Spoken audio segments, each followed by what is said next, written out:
course, thanks for inviting us. We really appreciate it.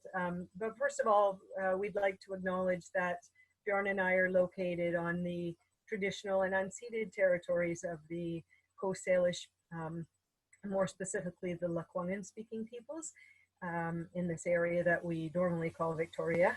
And we just think it's important to acknowledge that we're uninvited settlers and in this territory, and that we just strive to be respectful of and to care for the land and the seas that we love so much as best we can. So, but again, thanks to the San Diego Yacht Club for inviting us to speak. We were given a broad mandate by Carlos for what to talk about. So we will, you'll find us touching on many topics.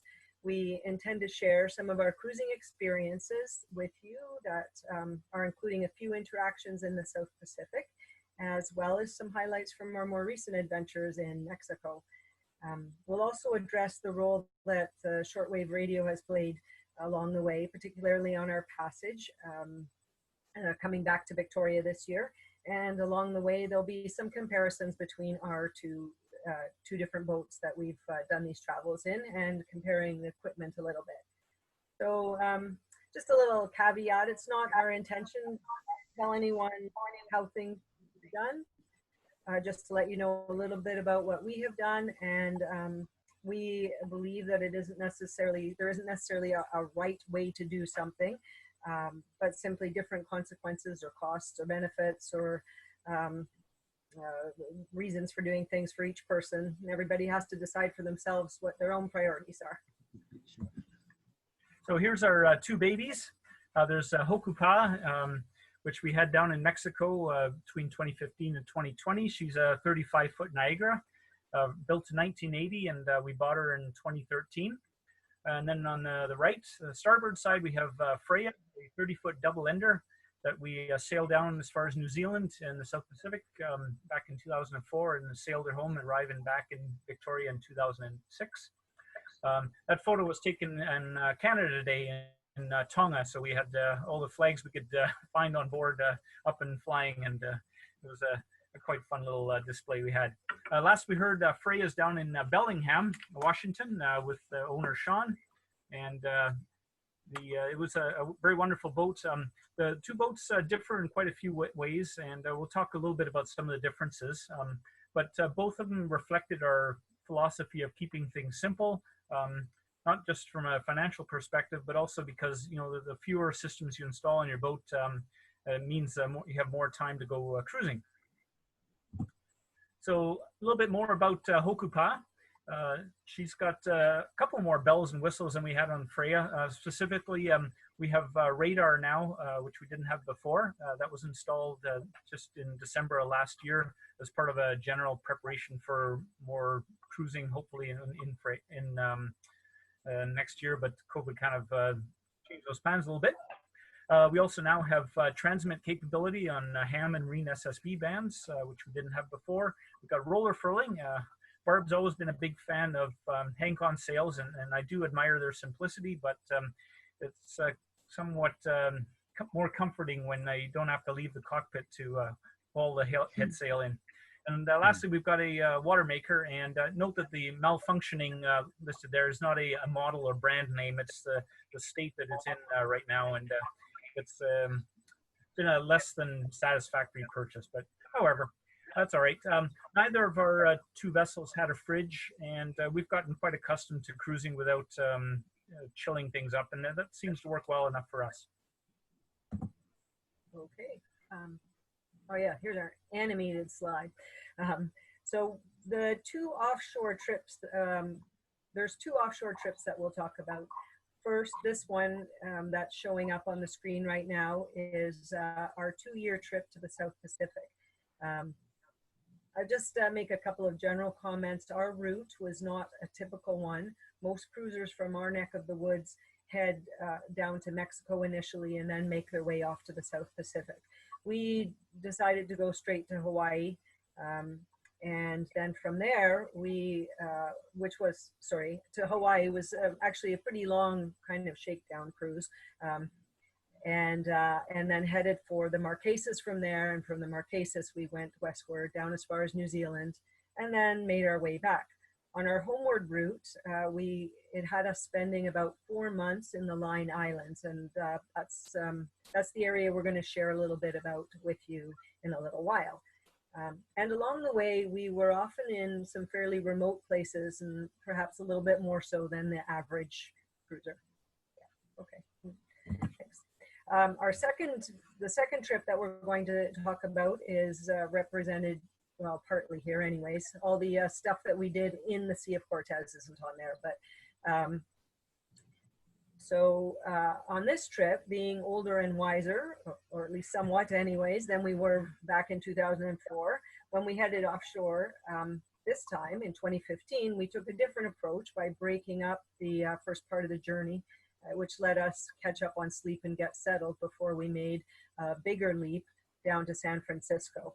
So we used Bamfield, which is on the west coast of Vancouver Island, as a kind of a jumping off point, which allowed us to separate the getting out the Strait of Juan de Fuca, which is a bit of an endeavor sometimes, and the going down the coast part, which both areas have sort of different weather systems.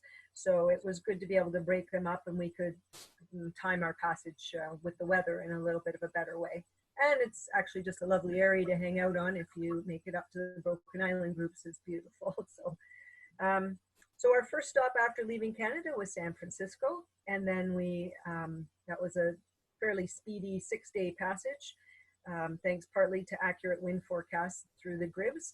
And that let us avoid some heavier winds inshore, which is why we went so far offshore, about 130 nautical miles at the farthest point.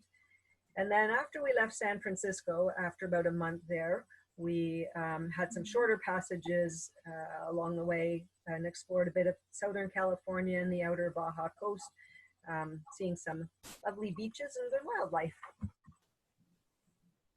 But before we get into places, let's just touch on some of the changes we made between our two major trips. So this one's related to how we commute. On our first trip, we had our old Johnson 2-stroke engine, Johnson Seahorse, and it was a bit temperamental, so we nicknamed it Evil Rude. And when Evil Rude was stolen some years later from the marina that we were in, we laughed at the thieves and have been very happy with our replacement, which is an electric motor, which we call Stealth. And it's been going strong for the past 7 years, and we don't have to do any maintenance on it. It's awesome. And now we very quietly glide through the mangroves, and it is much easier to sneak up on the wildlife. Recently, we upgraded to a lithium battery for power. So not only is that battery lighter than the one we were using, but our range has increased to about 5 nautical miles from about 3.6. So another difference between our two boats was the communication equipment we carried. As an electrical engineer and having been in the Royal Canadian Air Force specializing in communications equipment, you'd expect our boats to be tricked out with the latest possible electronic gear. But actually, Barb keeps me reined in a little bit, as does my general belief that everything you bolt onto the boat is eventually going to need maintenance. So time and money kept us from putting anything really fancy on Freya, and so we just had our trusty Grundig shortwave receiver, which allowed us to tune into world news, nets, and get weather facts. Then on Hoku Pa'a, we installed an ICOM M802 and a Pactor modem, which gave us voice and email transmit capability at sea, which is very nice. But still, if you are thinking of going cruising and are on a budget, it's definitely worth keeping in mind that Wi-Fi is quite prevalent, and cell phones are definitely very cheap. Yeah, sure, not sure. Yeah. For those who aren't familiar with weather facts, I'm not sure what the situation is with the group we're talking to tonight, but it's I'll just quickly explain. It's a system for sending weather information pictorially using long-range high-frequency radio, and it covers really large areas of the ocean. It's particularly useful for cruisers who are sailing in areas that aren't covered by coastal VHF broadcasts or commercial broadcasters. And this is an actual weather map received from the Met Service in New Zealand and showing pressure isobars over most of the South Pacific. there's other weather products you can pick up as well over WeatherFax, including things like wave height reports and wind speed forecasts. So on Freya, what we had with our shortwave receiver and just a long wire antenna was a short cable to hook it up to our laptop. It was running WeatherFax software, which allowed us to decode the pictures, and it took about 20 minutes to get one WeatherFax. The stations we used a lot of in the Pacific was KVM 70 out of Hawaii, ZKLF in New Zealand, NMC and NOJ, both in US, one at Point Reyes, California, other at Kodiak, Alaska. And between those 4 stations, it pretty much covers everything in the Pacific that you need to get weather information on. But unlike picking up weather information via email, you do have to tune in at the correct time for the broadcast product that you want. So that requires being awake at the right time to turn on the radio and the So this is our DAB station here on Hoku Pa'a. We still keep our Grundig receiver as a nice backup, but we've installed that M802 and a Pactor P4 Dragon modem. So with this, we can now send and receive email while at sea, while connecting it with shore stations that participate in the RMS WindLink system, like W6IM. And email via HF modem is definitely not high bandwidth, but it opens possibility to a much more varied message content than just receiving weather faxes. And we, of course, have to keep in mind that since the traffic is carried over the amateur radio bands, that all messages have to be non-commercial and abide by the rules regarding regular amateur radio traffic.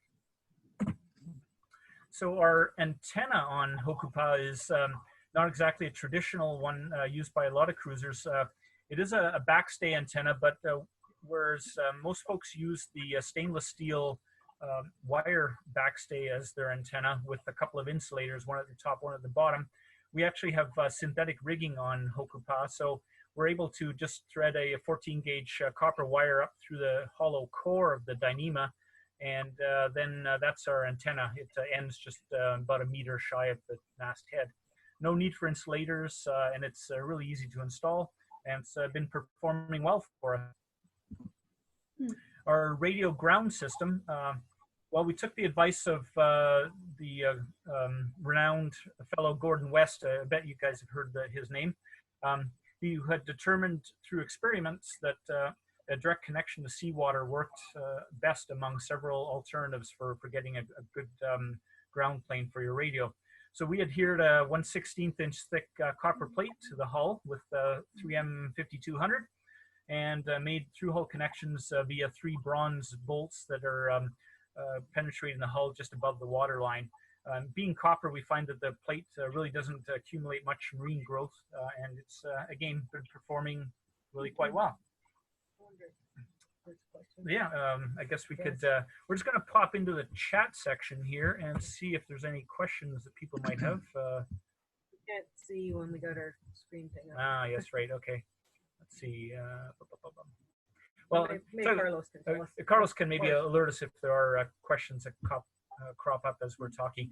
We will have a break probably in about 20 or 25 minutes, which is another opportunity to ask questions. Okay. I have a question. Oh, okay. Hey, hi, you guys. Dave and Judy here. Hey, did you guys have AIS on that last trip? Yeah, we have AIS now, just receive only. We don't have AIS class A or B transmit, but it's been handy. You definitely really appreciate that a lot. Well, oh yeah, nice to see you we guys. loved it. It just changed everything for us. Suddenly you could actually know who was going to run you down. It was pretty cool. You could maybe call them, but they didn't answer, but you could try. We did find that too. There was a few times when you know, a freighter in the middle of the night, not under command or something like that, would show up on the AIS, and just the security of knowing where they are and the fact that you're not going to run into them. It's worth Absolutely. It changed everything for us out in the middle of nowhere. And their name. Mm-hmm. Nice to see you guys. We miss Yeah. you. Hi, Bjorn, and hi, Brian. We invited some of our fan club. All right, we'll carry on then. Change the screen. Yep. Okay, well, enough about that geeky radio stuff for a moment. Anyways, we'll I'd rather talk a little bit about sailing. So after 6 days, and Bjorn likes to point out, and 20 minutes. Well, actually, he likes to make sure we don't make it more than that. Anyways, after leaving Bamfield, we sailed under the Golden Gate Bridge, and that's what that dark line is above our mast. And I'm not sure which one we can blame on the thumb in the picture, but probably Bjorn. Yeah, that's it. Yeah, okay. Anyways, so clearing into the U.S. in San Francisco went actually pretty smoothly, and we ended up taking a taxi to customs. They didn't want to come aboard the boat, and they issued us our cruising permit with actually gave us no charge, which I don't think is usual, but it was the first one of the year, and it took a little while, and he was a bit apologetic for the time it took, so gave us a break. So that was very nice, and we spent about a month in San Francisco, cruising around a bit and exploring some of the lovely area, but also working on some things that fixing things that broke while we were getting to San Francisco. And after San Francisco, started heading down the coast a bit. It looks like we had a big birthday celebration here, but actually it wasn't really a birthday on board. In the stretch from the Channel Islands down to Ensenada, we recovered over a dozen balloons, these mylar balloons, yeah. One or two at a time. We didn't really have to deviate off our course to get them either. So that led us to think that there was maybe hundreds of them scattered in the ocean, which was of course rather distressing. Anyways, the 4 Channel Islands that we visited were all very lovely, and our favorite was probably Santa Cruz, but I'd say Santa Barbara was a close second, not just because it's got a good name. There we go. Yeah. Speaking of Dave and Judy, who just asked her question, after the Channel Islands, we stopped at Oceanside to reunite with friends that we'd originally met at Niue in the South Pacific. And you can tell which one's the Canadian from the Californians by the pasty white glow. And the sunburn. Yes. And all the turtles, thank you for those Mylar savings. Mm-hmm. So the Oceanside Marina, this picture was taken there, had an entire dock claimed by the sea lions, and I think maybe this isn't a very surprising sight to you folks down there in San Diego, but certainly for us it was quite novel and very thrilling to see all these sea lions just lounging around there. We say We had sea a few. slugs. Sorry, sea slugs. Go ahead. Sea slugs. We call them beach sausages sometimes up here too. Yeah. Okay. We did have a few interesting harbor entries along the coast there. Entering San Francisco Bay, we had to stay out of the way of a couple of freighters who had priority on entering the main channel. And that was what really kept us from breaking the 6-day trip down from Victoria to San Francisco. But let's say that the San Francisco traffic folks on VHF radio that were controlling the traffic, they were superb. All night as we were approaching San Francisco, they were in regular contact with us and with the freighters just to make sure that there was no moments of close approach or excitement. Exactly, yeah. Then in San Diego, we had just rounded the offline kelp beds that I'm sure a lot of folks are familiar with. We weren't, first exposure for us to them. And we're rounding up into the narrowing entrance to the harbor when about 200 close-hauled yachts, they all came flying up our butts, heading for probably the finish line. We, of course, were reefed down and proceeding at a very sedate, cautious pace in the unfamiliar waters, but they were anxiously waving us out of their way so that they could head for the finish line. That was a bit of excitement. And then in Ensenada, as we were just rounding the point heading into that harbor, the AIS, it lights up with a whole bunch of power boats coming up our stern. They were participants in the Kubar rally for motorboats. But it all went well. And then we did get Ensenada, and reaching there marked the start of our 5 seasons of cruising in the Mexico area. And we must say that the Baja Peninsula and the Gulf of California, it's just a simply beautiful area to cruise. We really loved it. And for this next section, we're going to share some of its beauty with you from both above and below the ocean.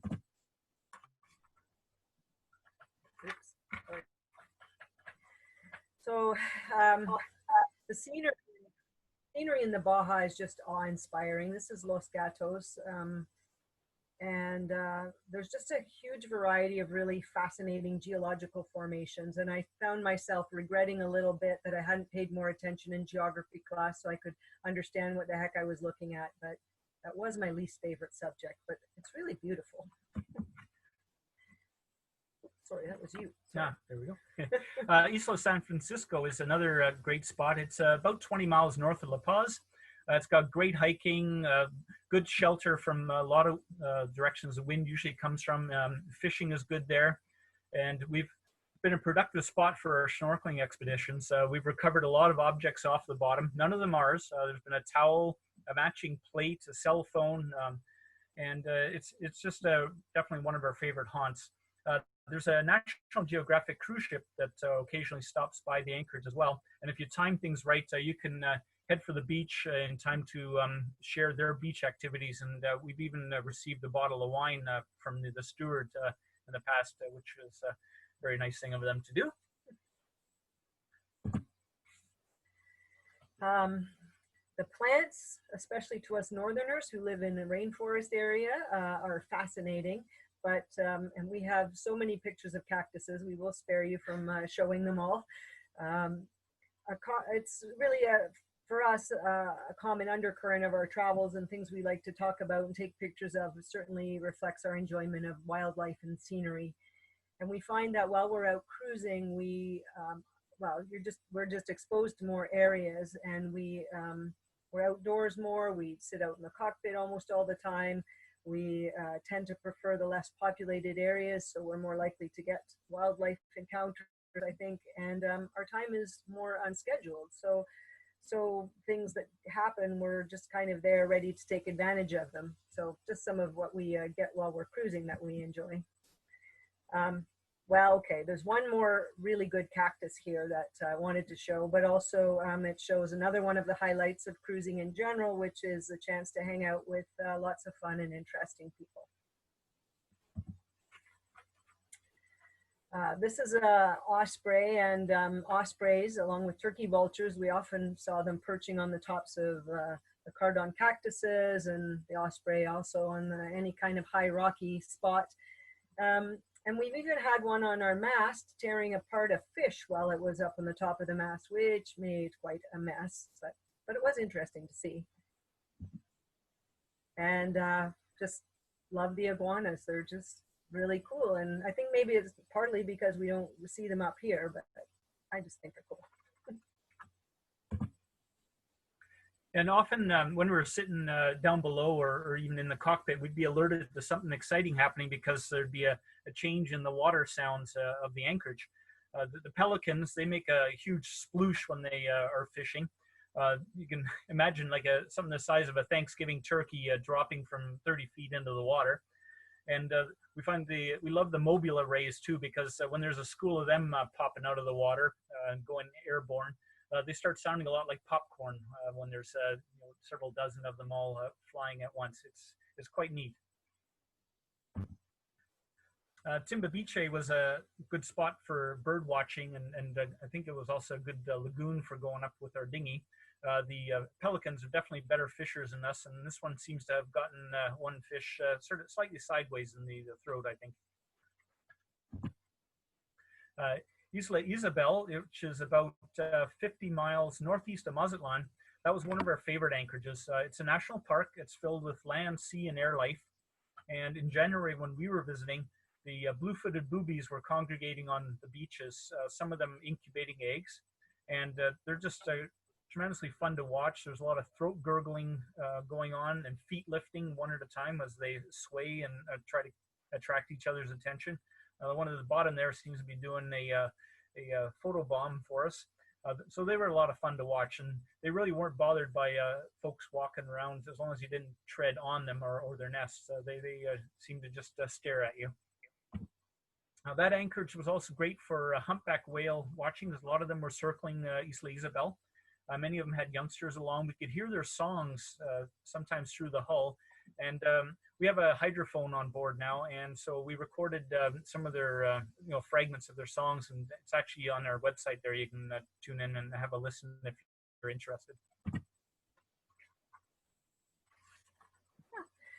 Also on Isabel, but also in many other places in the South Pacific and Mexico, are frigate birds. This is a great frigate bird. Apparently there's several types of frigate birds.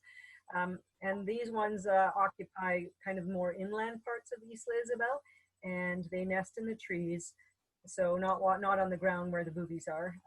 And the males can inflate this red guar sac as a mating display.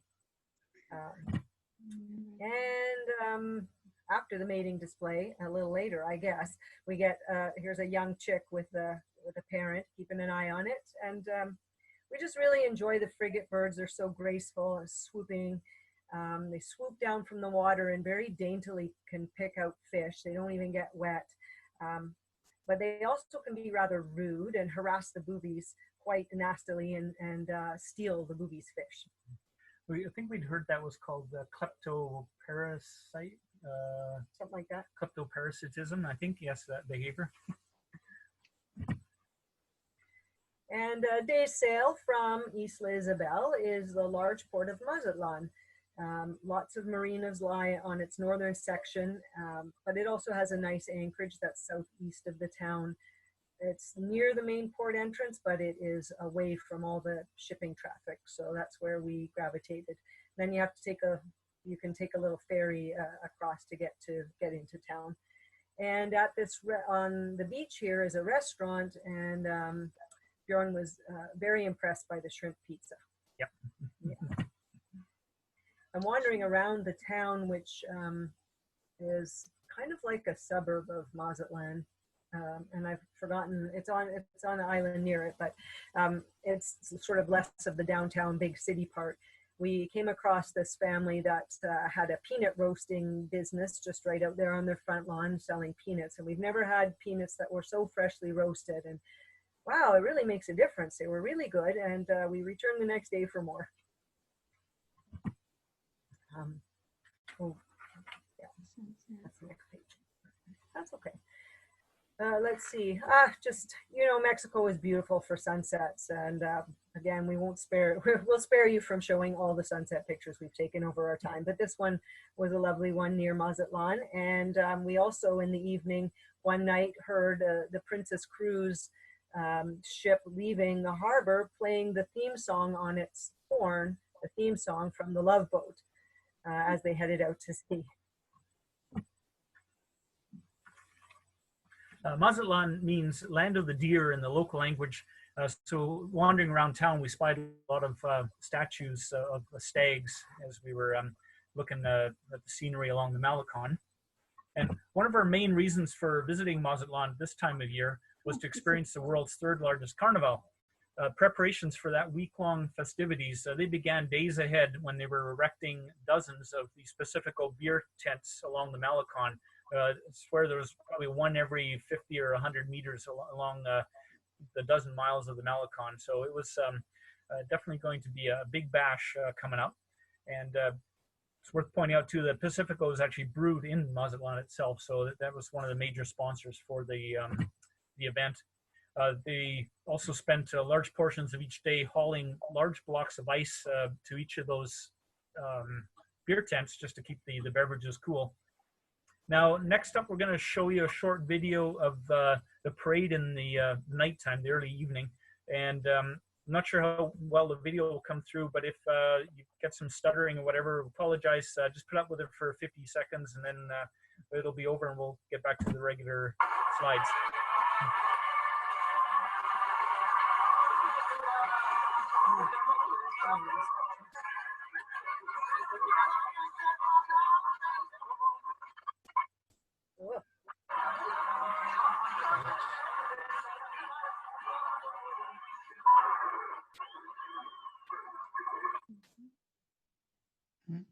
to 84 and lots of long.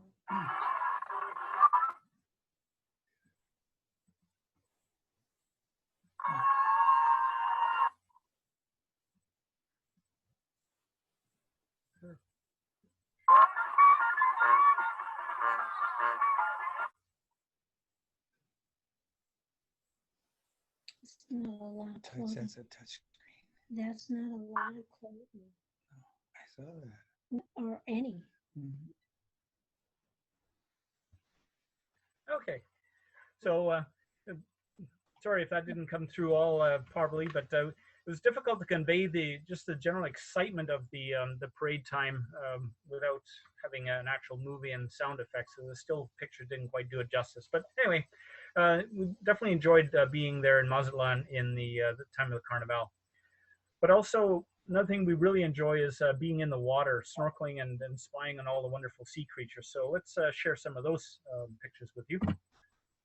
Okay. The Sea of Cortez has lots of interesting and colorful undersea life, and our website has an album of over 100 species of fish that we've seen in the sea. Bjorn especially taken pretty much all those pictures. I call them the fish paparazzi. But although there is a lot to see underwater in the Sea of Cortez, we have to say that the coral is limited. So we've included a slide of some of the amazing coral that we saw in Fiji. So we're just going to transport ourselves for a moment over to Yandua in Fiji. Yeah, very colorful. Okay. Back to Mexico. Back to Mexico. Okay. This is a jewel moray, and when we eventually kind of get a bit accustomed to the habits of the eels, and you have a better sense of where to look, and makes it a little bit easier to get pictures of them.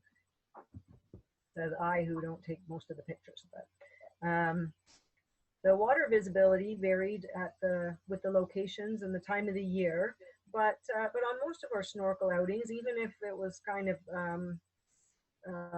blurry, not blurry, but cloudy in the water, we usually spotted something interesting or beautiful. And it wasn't always the underwater life that caught our attention. We never get tired of seeing dolphins, and there's even been a few times when we've been lucky enough to be in an anchorage when they swim through, and we always try to hop in the water and see if we can approach them. Our swim speed is definitely not anywhere close there, so it's being on a paddleboard is another great way to get close to them. And a particularly special spot for us was Los Islotes. It's a small islet group that's just north of La Paz. You can anchor nearby, dinghy up to the islets, and then hop in the water and get some good close face time with the playful young sea lions. The adult males tend to stay away, and you should keep your distance from them. And if you do rile up the youngsters quite a lot, they can get fairly rambunctious. And there was even a slight incident where Barb's aunt got nipped on the thigh by one of the playful kids. It was fine though, no problem there. Nice. So we mentioned ospreys earlier. Turkey vultures are another common, if slightly creepy, sight in the Baja, and they're often found perching with their wings spread to catch the early morning sun.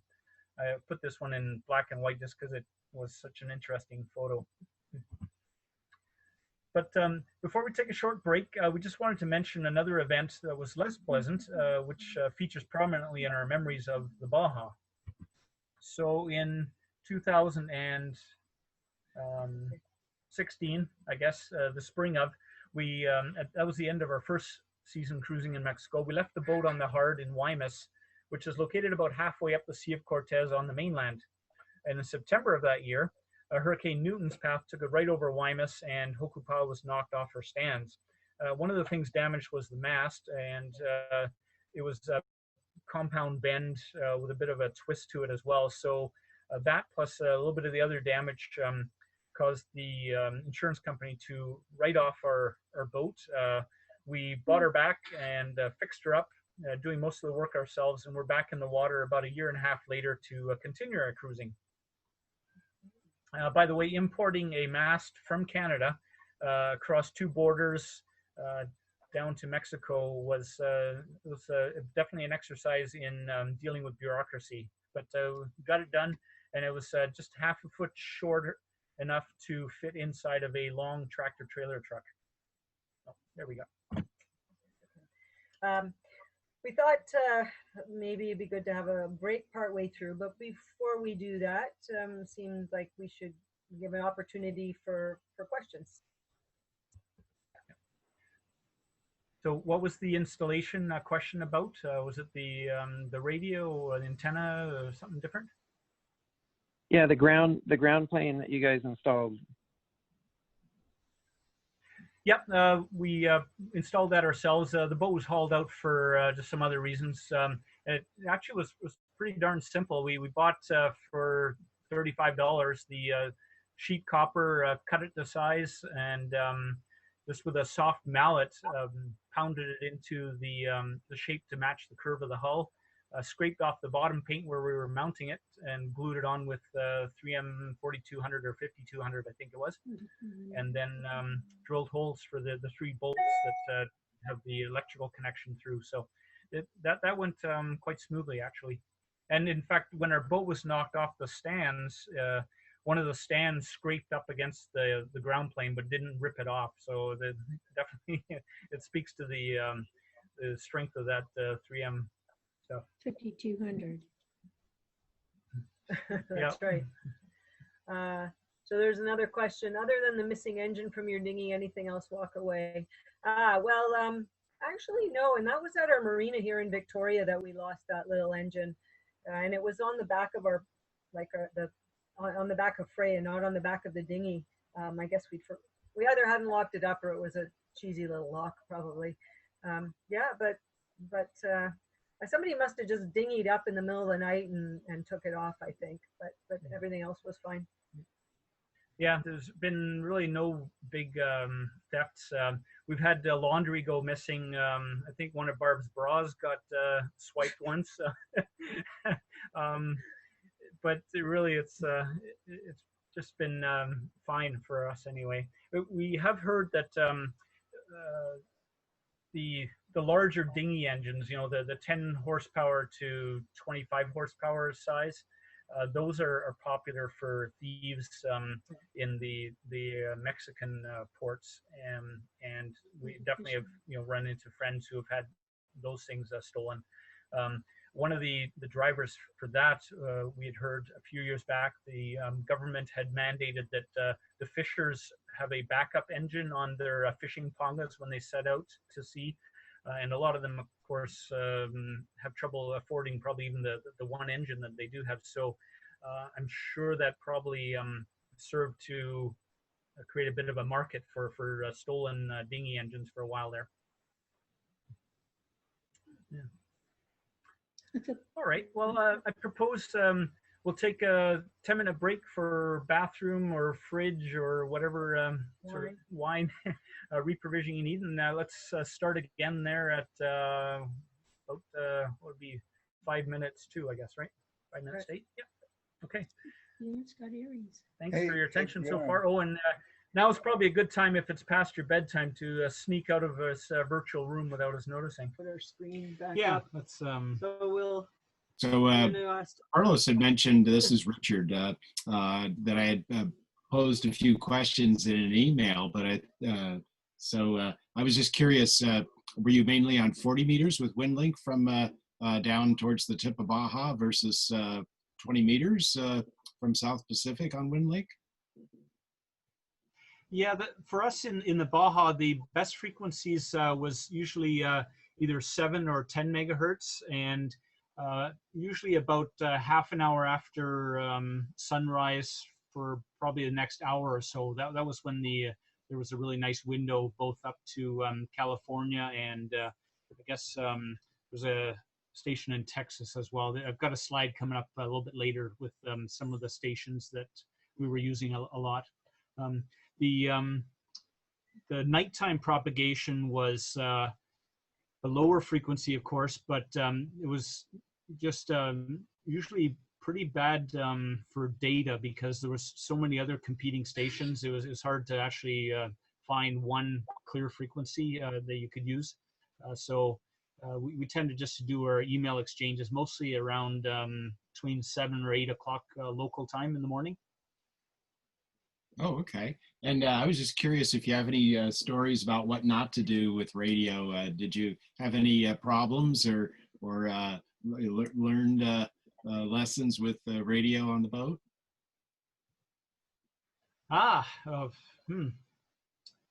No, I don't think I can't think of anything I've screwed up.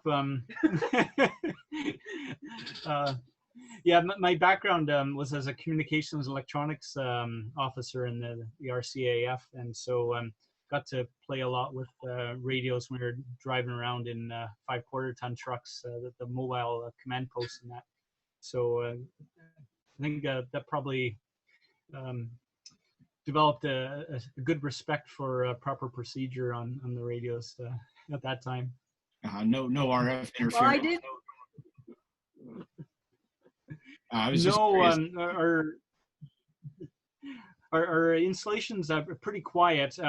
We do get when we transmit on about 14 to 15 megahertz or so, and also at 22 megahertz. It does affect some of our engine instruments. So if the engine is on, our oil pressure light will start flickering at those frequencies. We've learned to ignore it. At some point, I may want to just track it down and squash it, but that's And about the only. The cockpit lights when you transmit blink too. Right, yeah, that's right. We've got LED cockpit lights, and they will flash on and off in time to the transmission at nighttime. Yeah.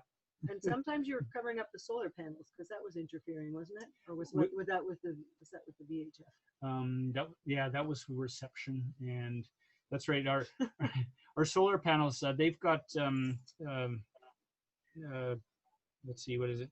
There's a pulse width modulation charge control, and there's maximum power point tracking charge control. We've got the MPPT chargers, and they are efficient, but the I think they're what are they?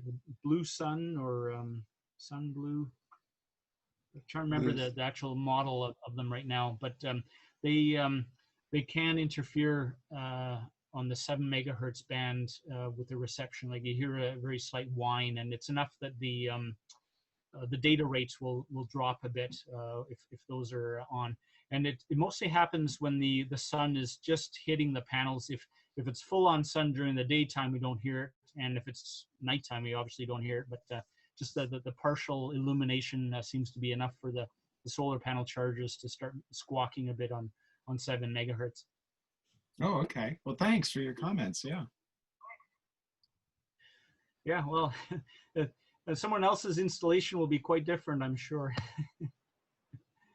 So we'll go back to our presentation, and if folks who aren't needing to get our attention, if you could just put your microphones on mute, that would be great, and then that'll probably decrease any interference we might get.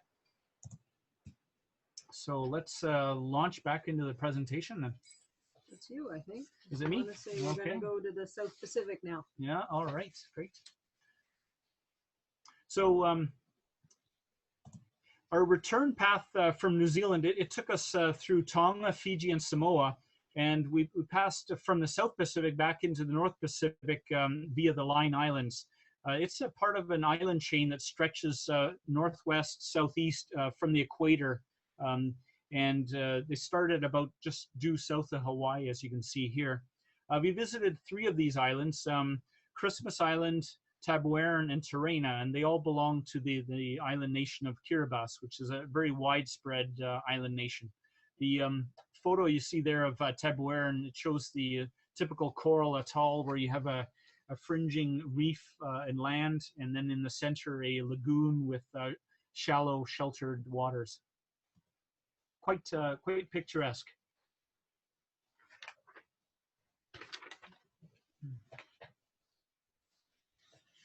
Yeah, this is it.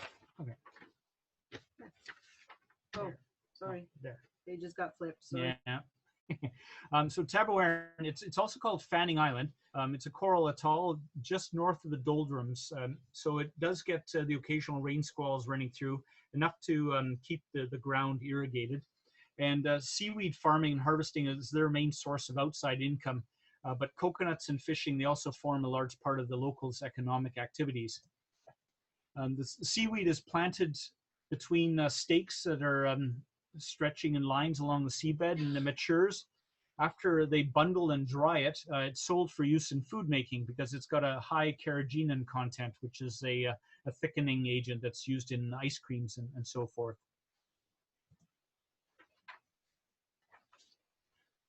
And we're often on the move in a lot of the places we visited, but at Tabawaran, we spent about 3 months anchored in their lagoon, and that gave us a good opportunity to get to know the locals. This woman here is, she's making twine the traditional way. She's taking coconut fibers and rolling them up on her thigh into a twine that she's then coiling up. It's quite fascinating to watch. And it's pretty strong stuff too. Now, during our long several months stay at Tabawaran, Barb's father, living back in Canada, unfortunately became ill and he needed heart surgery. So Barb decided to travel back home to see him, leaving me taking care of the boat. And her trip involved an upwind sail to Christmas Island, a flight to Hawaii, actually 2 attempts because the first one was aborted mid-flight when they had some mechanical trouble, which is a little bit disconcerting when you're out over the ocean and you don't have a boat below you.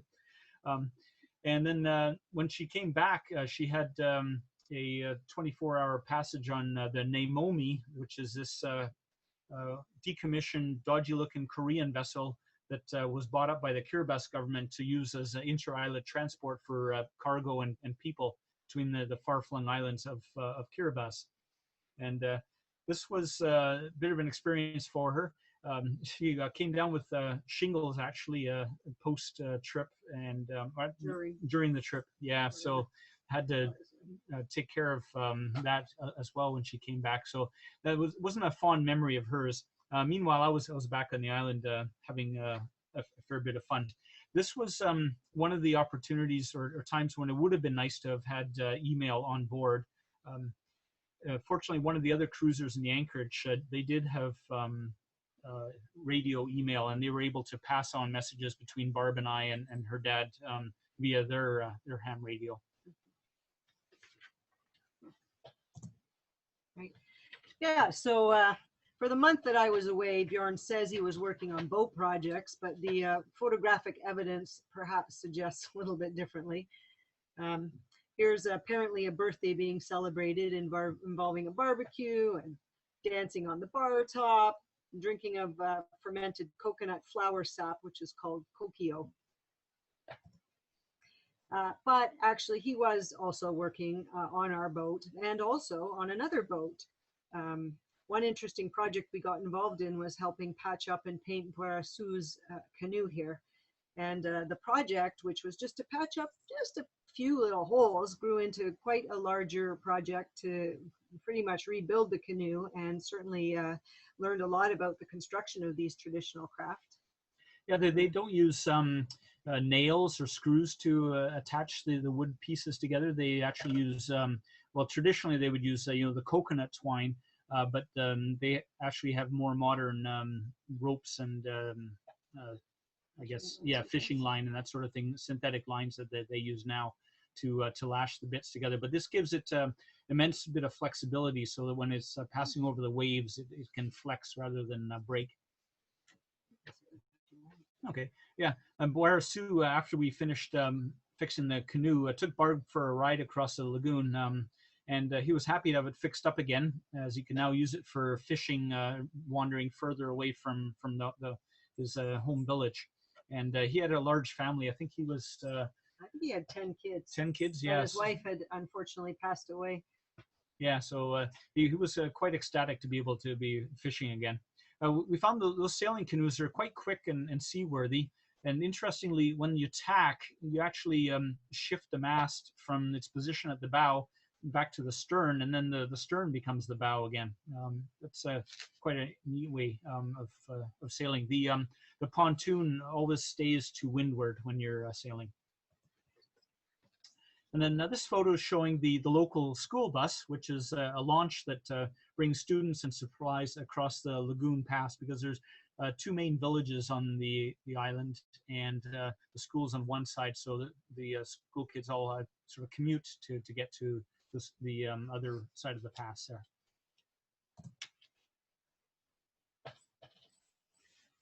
there. We had the pleasure while we were there of helping with an eye clinic for the island residents.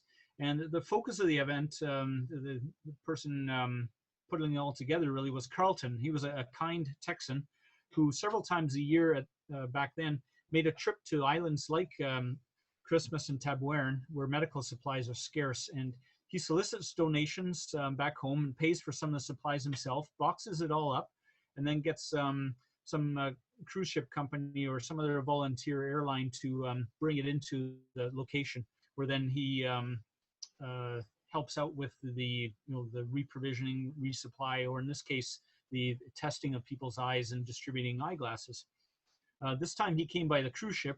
Norwegian Cruise Lines, they used to make every 10 days, they used to make trips to Tabuern from Hawaii because of the requirement that foreign flag cruise ships couldn't make consecutive port landings in US ports.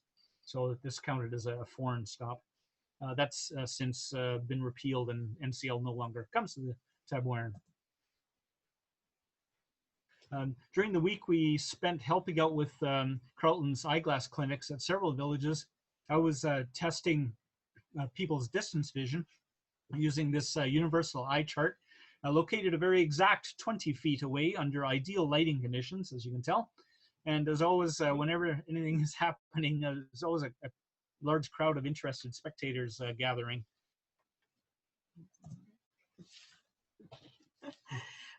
I was tasked with sorting through boxes of donated spectacles for prescriptions that are close to the person's need. And sometimes it wasn't always a great match, but we did the best we could to find something that would work for people. If you ever wondered where your eyeglasses went when you donate them, here's one of the places, I guess. So that was interesting to see as a glasses wearer. And after the work was done, there was celebrations, and folks were really grateful for our help. Not that really we were doing all that much, I thought, but there was lots of fun celebrations, and we thought it was part of our, I don't know, our role, I suppose, is to entertain, i.e. give them something to laugh at. So we would get up and goof around a bit to do a bit of dancing.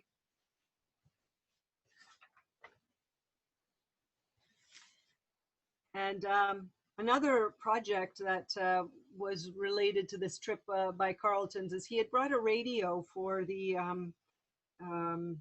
nurses to use. So Bjorn was helping to install the VHF radios and solar panels for the local nurses to be able to communicate between the two main settlements on the atoll. And there isn't any doctor on this island, so the nurses really have to cover the bases as best they can. They're certainly well trained and very skilled, but their resources are quite limited, so they have to improvise a lot, yeah, just use what resources they have. Oh, go ahead. So here's me fixing a radio, and we often, once folks discovered, what sort of resources we brought to a place, would ask politely whether or not we could help them with one task or another. And one thing when they heard I was into electronics was fixing their electronic gear. Must say solar panels is one of the most common things that's broken, and it's usually not too difficult to repair.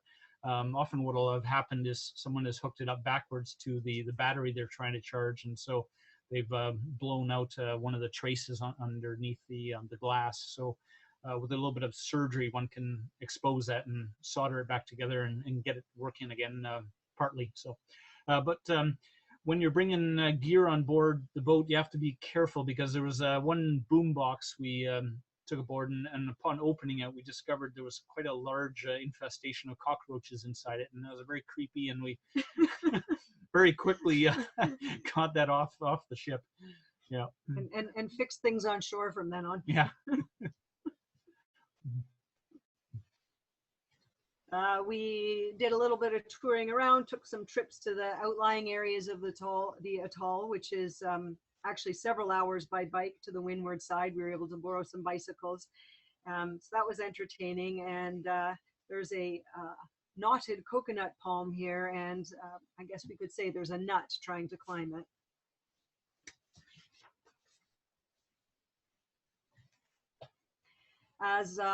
As March became April, it was time for us to leave Tabuaran, and here's Freya after 3 months of sitting in a pretty bouncy anchorage. So lots of splashing going on, and we've scraped off the seaweed off one half, and you can see we've got a ways to go. We thought we needed a little less weight to get us to Hawaii.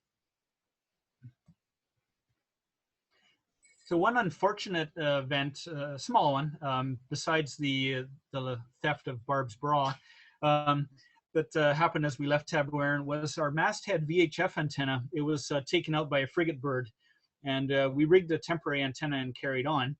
We had a pretty quick 11-day passage north to Hawaii. It was mostly beam reaching or slightly forward of the beam. We did stop briefly at Terena, also called Washington Island, to drop off some supplies from Tabuaran. And in exchange, the grateful residents there gave us a sack full of coconuts and some other fruits. So, yeah. So I'm going to just digress a little bit into technical stuff again. So since this is my interest and maybe that of some of the listeners, knowing that it's nice to have a backup VHF antenna, a couple of years ago, I put one together that's easy to construct and mount. It's a dipole made of coax cable where the center conductor and the braid is split and runs up inside the core of a piece of rope that you've pulled the core out of.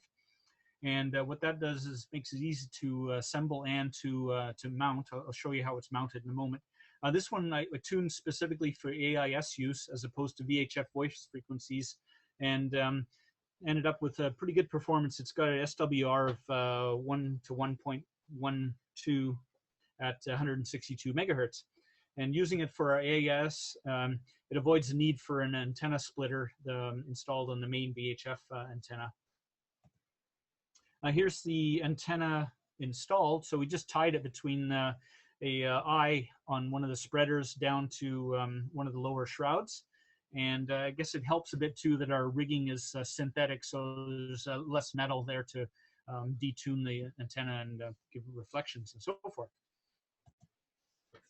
And as far as performance goes, one of the interesting things that happens in the Sea of Cortez is we get a lot of atmospheric ducting, and we'd often hear VHF voice conversations happening from across the mainland when we were on the Baja side of the sea. And in this case, our AIS is showing a couple of targets that are over 500 miles away down to the south of us. And that was a pretty frequent occurrence as well. It's a neat phenomenon. And Carlos was telling us, I guess, a few weeks ago there that you folks at the San Diego often listen for AIS targets from Hawaii to indicate that ducting is happening. So it's quite cool, interesting. Our next project is going to be a Wi-Fi booster, and here I am trying out a prototype. The lobster antenna seems to be working, I think. So we're going to hop back up to the present year and back to the Sea of Cortez. So the beginning of this year, our plan had been that for this season, 2019 to 2020, we were going to cruise Mexico and leave the boat in Guaymas for the summer. And then come home and get things sorted here to be ready for 2021, to where we would come back to Mexico, get the boat ready to go offshore, and do a little bit of final cruising around the Sea of Cortez until it was the right time to leave. And then in March, sail to French Polynesia. So that was the plan. But then, of course, along came COVID, our friend. Yeah. So it was, we'd been kind of, after on, sorry, on, on March 20th, after several days of just being blissfully unaware of world events, we heard that French Polynesia had closed its borders, and we heard this on the Sonrisa net, and we went, does that have something to do with this COVID thing? We really weren't paying all that much attention, and that's one of the things that can be nice about cruising. But anyway, so we went and got Wi-Fi access, headed off to Agua Verde and got some Wi-Fi access, and had a big onslaught of emails from concerned friends and family, and tried to get a clearer picture of what was going on. Of course, the information, as you all know, was changing pretty much daily, even sometimes hourly. So we started weighing out our options, and over the next few weeks, we decided, okay, we need to get home, we think, and we're gonna do it by boat. We're gonna leave our car in Guaymas, which the car is really actually worth quite a bit less than the boat, both, I suppose, psychologically and financially. So we're gonna do that and stay offshore and stay well away from any germy people until we got back to Canada. So we stayed up on the news mainly through radio, with occasionally getting into areas where there was internet. And Bjorn's made a list here of stations that had been reliable sources of information. One of the ones I just wanted to point out especially was that was an unusual one, was the Radio Havana. We hadn't sort of normally been listening to it, but as we were scrolling around, we stumbled across this and then found it was good to check into it regularly, because they were having decent world news, world coverage about COVID, and they would have like the official person from the WHO speaking. Sounds like the band from the World Health Organization speaking speaking about what was going on and so on. So anyways, that was just interesting. I don't know if you want to add anything about that. No. Yeah. Okay. So we, you know, did a bunch of preparation and got ourselves in the boat and got provisions and all that sort of stuff ready. And then on May 3rd, we set sail for Canada, cutting our ties with land. Our timing about when to leave was based on, you don't want to leave too, you want to leave late enough in the season to avoid the spring storms up north, but you want to leave early enough to avoid the hurricanes in the south. So that's how we came up with that date. Plus actually it was a bit earlier than we'd intended, because some light winds were heading in that we had hoped to miss. Go ahead. This little friend joined us when we were about 100 miles offshore and stayed for the rest of the night. This bird, which we dubbed Mizzen, enjoyed some oats and flew off in the morning. And then we later heard during that day over the radio that another yacht, who was about 50 or so odd miles away from us, the same bird showed up a few hours later on them. That boat was called Amazing Grace 3, and they were also bound for the Pacific Northwest. So we ended up staying in touch with them via email and radio for the rest of the journey, in fact. Barb mentioned the really light winds. There was about a 1 week period when the sea was glassy at times, and we were scrambling to find even 3 or 4 knots of wind to push us along. We didn't want to use the engine excessively, because we carry a limited amount of fuel, probably about 140 liters, which is in gallons, about say 35 gallons of fuel. It gives us 300-mile range, and we didn't want to burn it up all in the beginning of the part of the trip, not knowing what we would be facing at the end. So we were acting a lot like light wind sailors in a race, looking for all the zephyrs. And here's one of our overnight tracks. You can see we're meandering all over the place, but still making a little bit of progress anyway, as best we could. So I'd like to just comment a bit on just how beneficial having radio was for us. It made it different from other long passages. We'd arranged ahead of time with one of our shorebound friends in Victoria, Connie, and she had kindly consented to monitor the long-range weather forecasts for us every day. using her high-speed internet access, and then email us a little summary of what's going on long range to us every day. And that was a big undertaking on her part, and very much appreciated, because it did give us the long-term picture and allowed us to make good plans that actually avoided really getting pasted by anything. It was a pretty uneventful journey from the perspective of bad weather. And then with just the regular weather facts and emailed weather forecasts of the 24, 48, and 72-hour forecasts, plus Connie's reports, we were able to do our trip. You can see here, this is one pin every 24 hours, which was transmitted back to our website, and our website was posting our log entries and positions regularly for our peeps to keep an eye on. The general idea is to head west until you get into the trade winds, and then head up. South to the trade winds. Yeah, west or southwest. We ended up getting a little bit south, because the trade winds had moved a bit to the south that year, that time. And anyway, then turn heading northwest in the trades up until the doldrums, and then try and make your way north, and then go towards the top of the high, around the top of the high into the home port, which we pretty much kept to. Jimmy Cornell's recommended route roughly mirrors this. We ended up being about 500 miles offshore at its furthest, which is was just north of San Francisco. We found that the best radio connections were in the morning, again around 7 to or 10 megahertz. The stations we used are with the green pins there. There was W6IM, K6CYC, K6IXA, N5TW, BE7KZ, and VA7TPS. So with those, we had pretty much quite good coverage. At times, with a good connection, we get speeds up to 13.8 kilobytes a minute, which was screamingly good. But we averaged generally around 4 kilobytes a minute.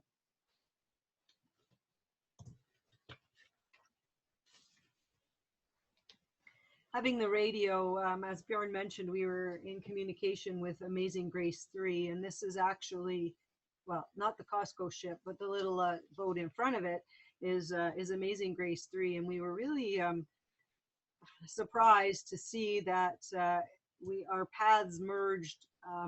He left the same day as us from Mexico, pretty much, and we both arrived at the Strait of Juan de Fuca within about about 5 miles away from each other or something. Yep. And we were sometimes as far as 200 miles while we were underway. So it was kind of interesting to get a glimpse of him anyways.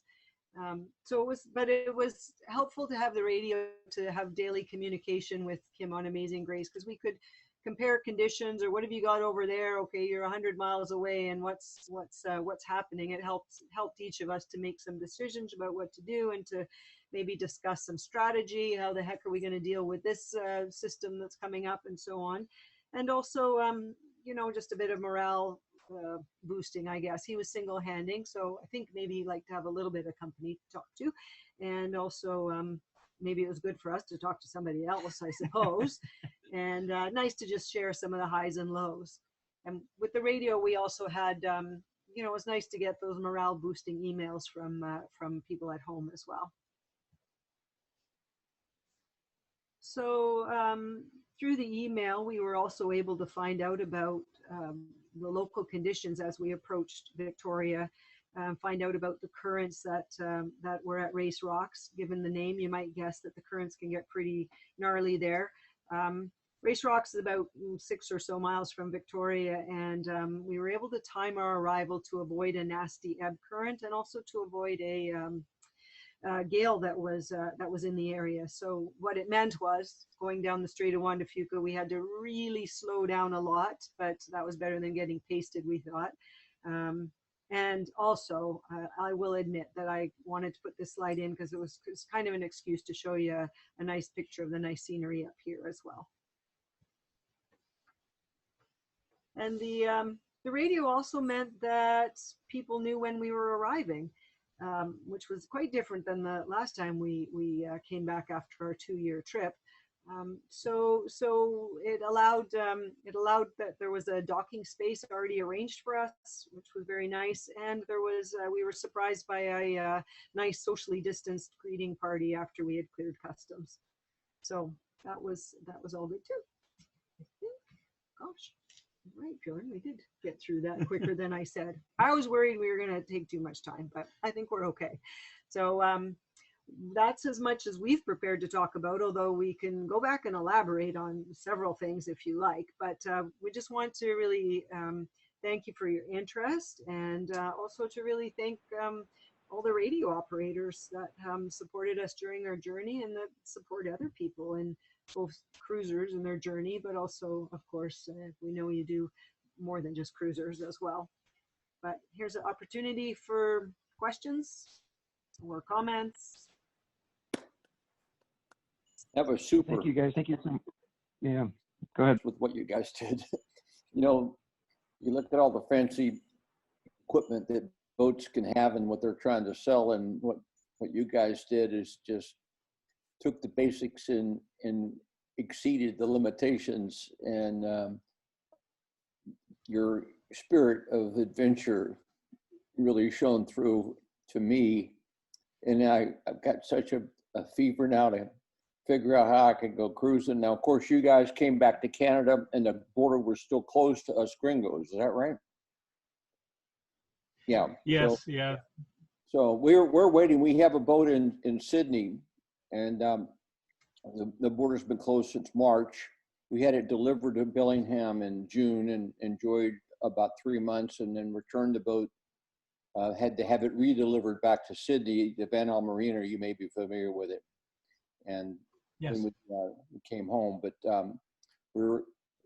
every day we were kind of checking the border status, waiting to get back up, to get on the boat. And we have a power boat, and we want to go north, and we were unable to go north. So, but what you guys did in your photography and your diving and your interaction with the locals was just inspiring to me.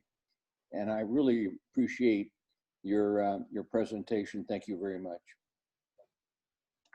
Hi, you're very welcome. Yeah, and Thank you. we do look forward to the time when you can come up here and go sailing. And you're definitely welcome to contact us, and you'll find a yeah, I intend to contact you. I absolutely will contact you. We have a 30-year-old boat, and so we're looking forward to that. But thank you so much for your spirit of adventure and your presentation and your beautiful photographs. And the animals are all important, and you guys were very aware of all of that as you went along your way. So good for you. Good on you. Bravo Zulu. Thank you. Hi, you're very welcome. I see a question that Carlos had relayed. Was asking what Pactor mode do we use most? And yeah, we do have Pactor 4 capability with the P4 Dragon that we bought. But most of the time it's not operating with in P4 because I believe the emissions rules in the US still don't allow full bandwidth use that the P4 modem can take advantage of. So it's only when connecting with the Canadian shore stations that we can actually dial it up a notch. But my general impression is I think most of the time just general atmospheric conditions and so forth prevent the use of the highest speed modes of the modem, and it's the case that really I think a P4 modem is handy if you've got a great superb connection, but I'm not sure if it gives you any extra speed when you're talking about the suboptimal conditions that prevail generally the rest of the time. Probably a P3 modem would be fine for those conditions. Is there another question? Yeah, there's a second question too about any explorations of software-based HF modems. I haven't tried any myself. I understand that just in the last year or so, the Winmore capability has been evolved or changed somehow. I'm not familiar exactly what's happened with it, but I gather that was the software-based effort that was in use with the RMS system. And we have run into a few cruisers who tried to get that going. Their general experience was that it was quite slow, but it did work for them. I'm thinking of the catamaran that I think Los Gatos or something like that. So yeah, but ourselves, no, we haven't taken advantage of it. One more question is, I'm really curious how you resolved and solved the no refrigeration equipment configuration. And then you can add in. Well, let's see. First of all, I'll just say that we do realize that now refrigerators there's some really good ones, really efficient Engels and something else. And if we had, we were starting to talk about maybe thinking about it, but now we're back up in the north and it's cold enough really most of the times. The butter stays hard. That's right. But what we found this was a learning process, but we did, you have to be a little bit creative about how to store things. But things actually last longer than you think. Eggs don't need refrigeration, and lots of things that we keep in the fridge at home, we find we don't actually need. Mayonnaise, we've had a jar of mayonnaise for months and months and months that was open, and it hasn't killed us yet. Anyway, so but gradually we tested out things. We've dehydrated stuff. We have some canned things. We make a lot of our own things. So Bjorn's a good bread maker, and we just I guess go from scratch on a lot of things. It does take a little bit of creativity. But, we find also that shopping for groceries in a lot of the countries where refrigeration isn't so prevalent is actually it aligns nicely with our needs, because a lot of the locals who don't have fridges, they will be buying things like tinned butter and dehydrated this and pastas and rice and so forth. So those staples that they find useful for their lives are also ideally suited for our life on the refrigerator-less boat.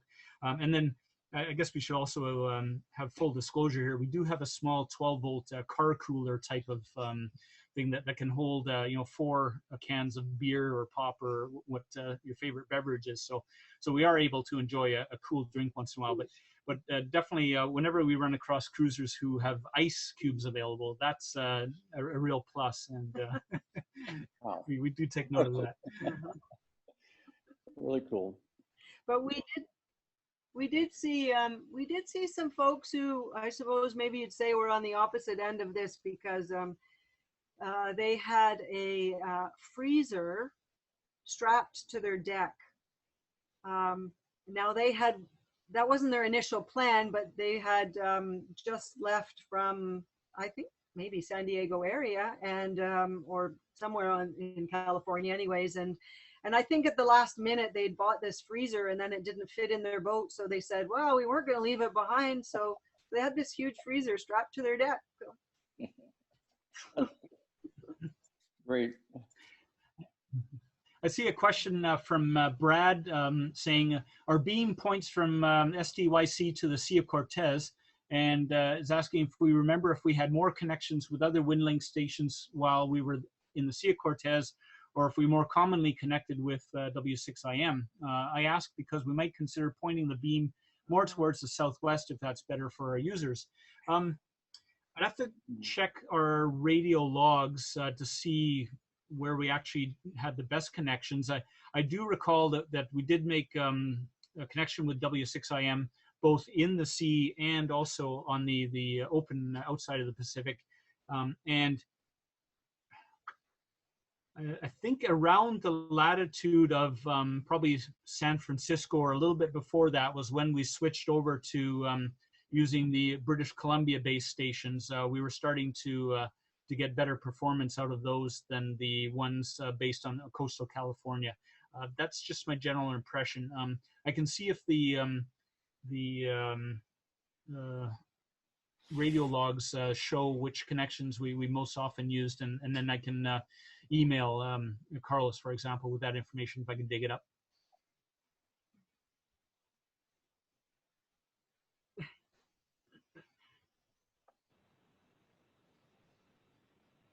Well, thank you guys. Any more questions?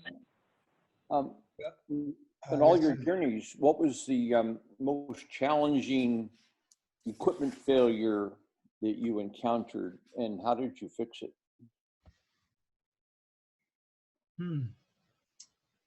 Well, I guess probably the most technically challenging one was an interesting one where the symptoms started off with our heads door starting to bind on the cabin sole.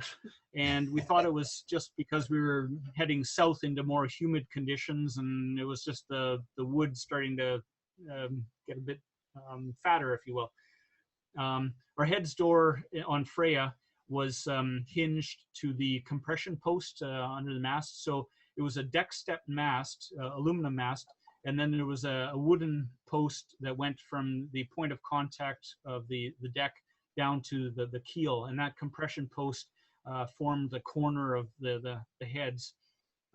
So after having taken the door off the hinges a couple of times and shaving a little bit of wood off the bottom each time and it not fixing it for long enough, eventually noticed that that compression post seems to be bending and bowing out a little bit. So that was a little bit worrisome. We were in the Cook Islands at the time, Suero, and it was visibly bowed out about half an inch or so.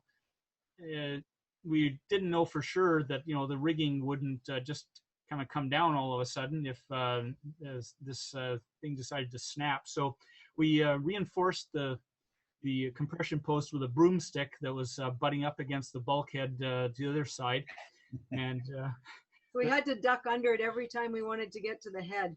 Yeah, and in fact, for about a month after we ended up fixing the problem, which happened in New Zealand, we still had this unconscious urge to go underneath this non-existent dowel after we had removed it. So yeah, in New Zealand, we ended up just unstepping the mast and relaminating the epoxied compression post and reinstalling that in the boat. So it was a couple of week effort, probably reasonably challenging, and but we got it done, and it has held up since then, as far as we know. Yeah. Super. Inspire me. It's sort of something that we've noticed is stuff on the boat that either sounds wrong, smells wrong, looks wrong. It's usually worth investigating why it is that it's happening, because there's often an underlying cause, and if you ignore it, it just gets worse and worse, and then you're hooped. There's a question here about, for approaching each country, was it necessary to pre-arrange customs immigration, or was it something you could take care of when you arrived? I think this is a little bit different now because there's even more facility for communication on different boats. More people have sat phones, more people have radios, and so on. And I think when we got to New Zealand, as I recall, they really wanted us to do that. And I don't know, I can't remember. Did we get someone to send a message for us? Yeah, we were within VHF range of one of the other boats that was sailing to New Zealand, and they had an HF radio, so they could alert the New Zealand folks that we were coming. Yeah. But my recollection is New Zealand was the main one at the time that wanted that. Other places, we just showed up, and they might actually really prefer you to call ahead, but I think, what are they going to do when you show up, right? Yeah. Sorry, I don't know. Awesome, thanks. Getting to the Hawaii customs officer in Hilo Bay was actually very kind, and what happened when we showed up there was it was middle of the afternoon or so. The customs officer wanders down and hails us, and we're have our paperwork all prepared and we're ready to go ashore and complete it. But he just very calmly says, so you planning to stay in a while, and where are you coming from? Turned out he had an ill pet, a dog he had to take to the vet, so he was going to go off and take care of that. And he just left us alone and said, you know, you can come ashore even if you want, and there's a laundromat down the street, and you can get ice cream at this store. So just don't bring any. I think potatoes. Potatoes was the one thing he didn't want us bringing ashore, but those are really one of the better interactions we've had with the customs officers. This person made me want to. Thanks a lot for the answer, you guys.